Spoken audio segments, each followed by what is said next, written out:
my brother, comrade in arms, founder, Jan Suraj Party,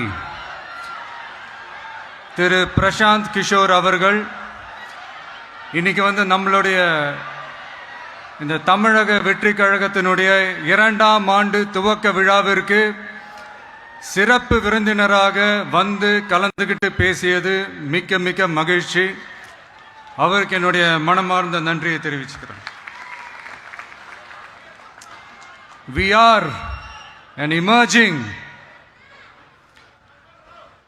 primary political force in Tamil Nadu politics with a firm commitment to create history in the upcoming 2026 assembly elections of Tamil Nadu, like 1967 and 1977 assembly elections of our state. Without compromising our party's ideological principles at any cost, I am here to collaborate and work with you towards upholding the secular and democratic ideals in TN and beyond. என் நெஞ்சில் குடியிருக்கும்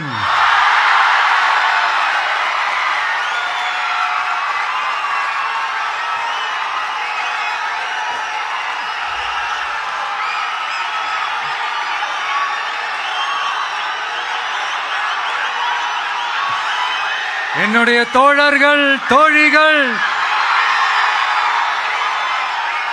எல்லாருக்கும் என்னுடைய வணக்கம். வணக்கம் வணக்கம்.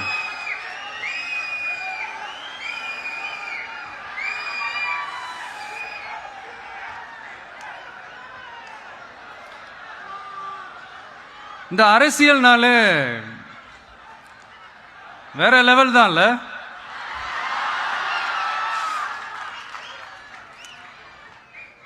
ஏன்னா இந்த அரசியல்ல மட்டும்தான் வித்தியாசமான ஒண்ணு நம்ம பார்க்கலாம். யார் யாரை எப்ப எதிர்ப்பாங்கன்னே நமக்கு தெரியாது. யார் யாரை எப்ப ஆதரிப்பாங்கன்னே நமக்கு தெரியாது. அதை கணிக்கவே முடியாது.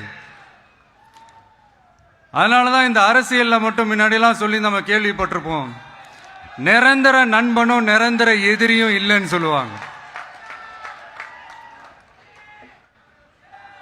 அரசியலுக்கு யார் வேணாலும் வரலாம், அது ஒரு ஜனநாயக உரிமைன்னு சொல்லுவாங்க. ஆனா மக்களுக்கு ரொம்ப ரொம்ப பிடிச்சு போன ஒருத்தன் அரசியலுக்கு வரான்னா அதை கண்டிப்பா நல்லவங்க எல்லாம் வரவேற்பாங்க. ஆனா ஒரு சில இந்த அதிகார இல்ல அது வேணாம், ஒரு சில பேருக்கு மட்டும் கொஞ்சம் எரிச்சல் வரத்தானே செய்யும். அது இருக்கும் தானே. என்னடா இவன் திடீர்னு ஒருத்தன் என்ட்ரி கொடுத்துட்டானே, இதுவரைக்கும் நாம சொன்ன பொய்யெல்லாம் நம்பிக்கிட்டு மக்கள் நமக்கு ஓட்டு போட்டுக்கிட்டு இருந்தாங்களே, ஆனா இப்ப இவன் சொல்றதெல்லாம் பார்த்தா மக்கள் மனசுக்கு ரொம்ப நெருக்கமா வேற இருக்குது. அதுவே நமக்கு ஒரு பெரிய நெருக்கடியாகவும் இருக்குது. இவனை என்ன பண்ணலாம், என்ன செய்யலாம், எப்படி இவனை இது பண்ணலாம், க்ளோஸ் பண்ணலாம்.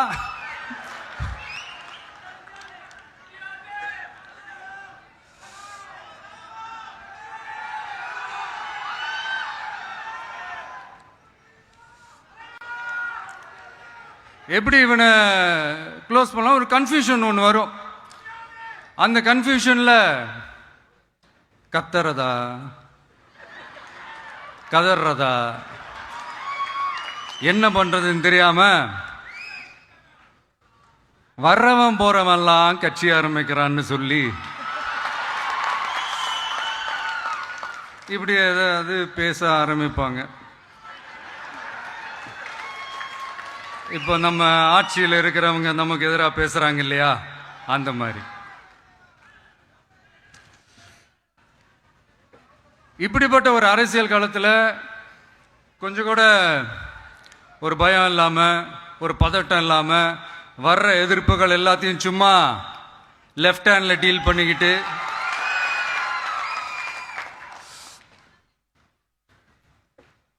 இதோ நம்மளுடைய தமிழக வெற்றி கழகம் முதலாவது ஆண்டை கடந்து இப்போ 2வது ஆண்டில் அடி எடுத்து வைக்கிறோம். இந்த ஒரு காலகட்டம் தான் மிக முக்கியமான ஒரு காலகட்டம். ஏன்னா ஒரு அரசியல் கட்சிக்கு ஒரு பெரிய பலமே அந்த கட்சியினுடைய கட்டமைப்பு தான். அதுதான் அந்த கட்சியினுடைய ஒரு வேறு மாதிரி, ஒரு அடிப்படை பலமே அதுதான். ஒரு ஆலமரம் மாதிரி ஒரு கட்சி ஒன்று வளரணும்னா அதுக்கான அந்த வேர்களும் விழுதுகளும் ஸ்ட்ராங்காக இருக்கணும் இல்லையா? அப்படிதான் நம்மளுடைய இந்த அமைப்பை பலப்படுத்துகிற ஒரு வேலையை தான் இப்போ நம்ம செஞ்சுக்கிட்டு இருக்கிறோம். தமிழ்நாடு முழுக்க மாவட்ட நிர்வாகிகள் எல்லாரையும் தேர்ந்தெடுத்து அறிவிச்சிட்டு இருக்கிறோம். இந்த நேரத்தில் நம்ம மேலே ஒரு கம்ப்ளைண்ட், அது என்னன்னா, அதுதான் எனக்கும் புரியல. நம்மளுடைய மாவட்ட நிர்வாகிகள் எல்லாருமே வெறும் இளைஞர்களாகவே இருக்கிறாங்களாம்.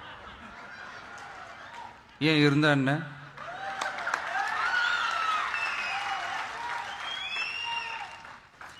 அறிஞர் அண்ணா அவர்கள் கட்சி ஆரம்பிச்சப்பா அவர் பின்னாடி நின்னதும், புரட்சி தலைவர் எம்ஜிஆர் அவர்கள் கட்சி ஆரம்பிச்சப்பா அவர் பின்னாடி நின்னதும் வெறும் இளைஞர்கள் தான்.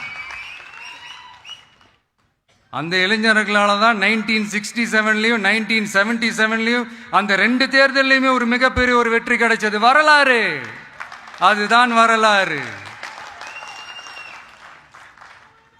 இப்போ அதே மாதிரி நம்ம மேல இன்னொரு கம்ப்ளைண்ட், அது என்னன்னா, நம்மளுடைய கட்சி நிர்வாகிகள் எல்லாருமே சாதாரண குடும்பத்திலிருந்து வந்தவங்களாம்.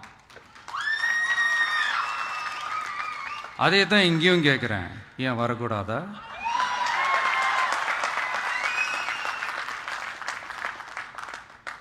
சாதாரண குடும்பத்திலிருந்து வந்தவங்க தான் பெருசு பெருசா சாதிச்சிருக்கிறாங்க.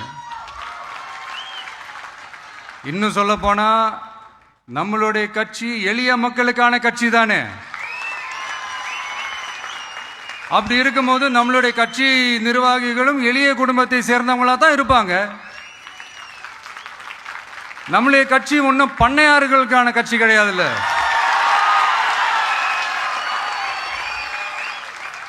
முன்னாடிலாம் அந்த காலத்துல பண்ணையாருங்க தான் பதவியில் இருப்பாங்க. இப்ப கொஞ்சம் உள்டா மாறிடுச்சு, பதவியில் இருக்கிறவங்களாம் பண்ணையாரா மாறிடுறாங்க.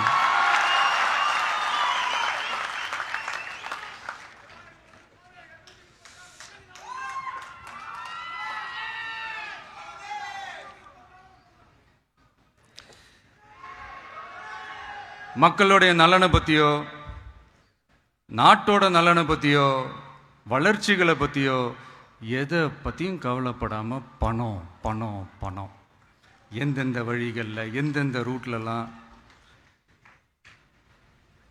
இப்படிப்பட்ட இந்த மைண்ட் செட் உள்ள இந்த பண்ணையார்களை அரசியலை விட்டே அகற்றுவது தான் நம்மளுடைய முதல் வேலை.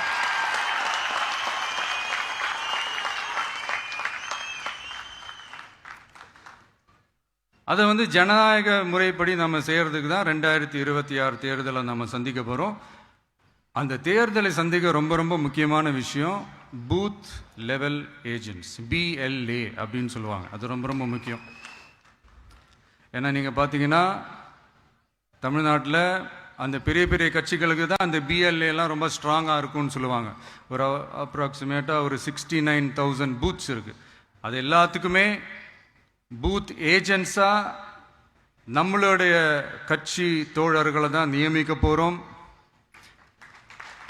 கூடிய சீக்கிரமே பூத் கமிட்டி மாநாடுன்னு ஒன்று நடத்த போகிறோம்.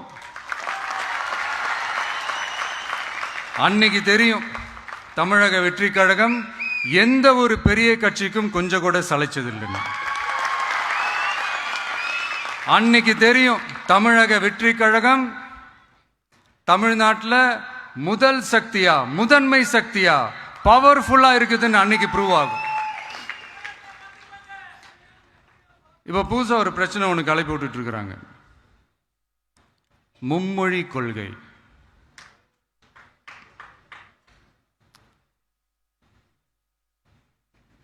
அதாவது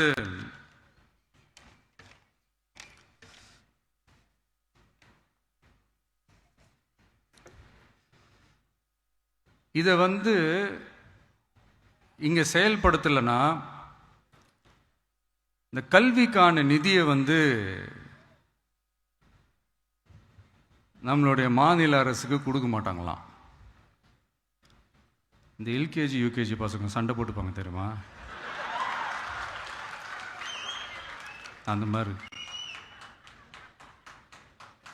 கொடுக்க வேண்டியது அவங்களோட கடமை, இங்க இவங்க வாங்க வேண்டியது இவங்களுடைய உரிமை. ஆனா இவங்க 2 பேரும் இங்க எவ்வளவு சீரியஸா ஒரு பிரச்சனை ஓடிட்டு இருக்கு.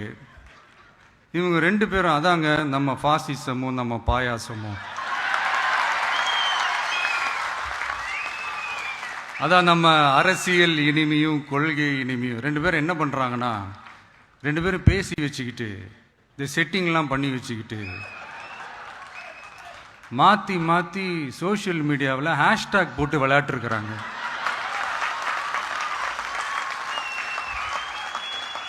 இங்க என்ன நடந்துகிட்டு இருக்கு? அதாவது இவங்க 2 பேரும் அடிச்சுக்கிற மாதிரி அடிச்சுப்பாங்களாம். அதை நாங்க நம்பணுமா? மக்கள் நம்பணுமா? What bro, it's very wrong bro.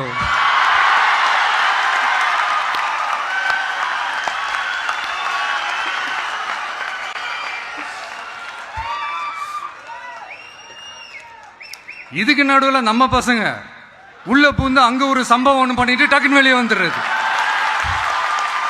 TV K for TN அப்படின்னு சொல்லி. யார் சார் நீங்களா? எங்க சார் இருக்கிறீங்க? ஸ்லீப்பர் செல்ஸ் மாதிரி.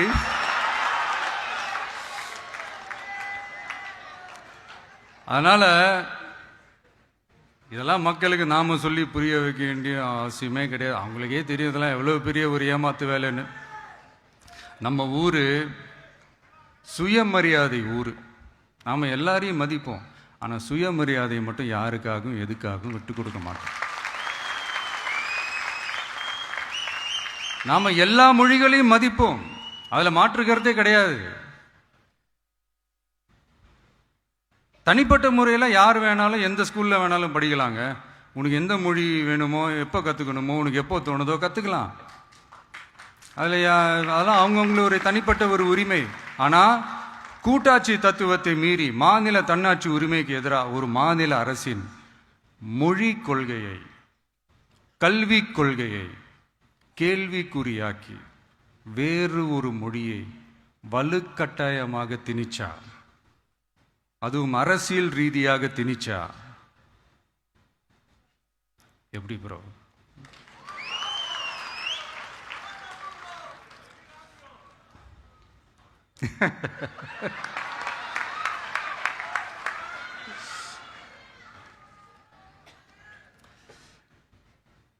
அதனால நம்மளுடைய தமிழக வெற்றி கழகம் சார்பாக நாமளும் இந்த பொய் பிரச்சாரங்களை எல்லாம் புறம் தள்ளிவிட்டு இதை நாங்கள் உறுதியாக எதிர்ப்போம்.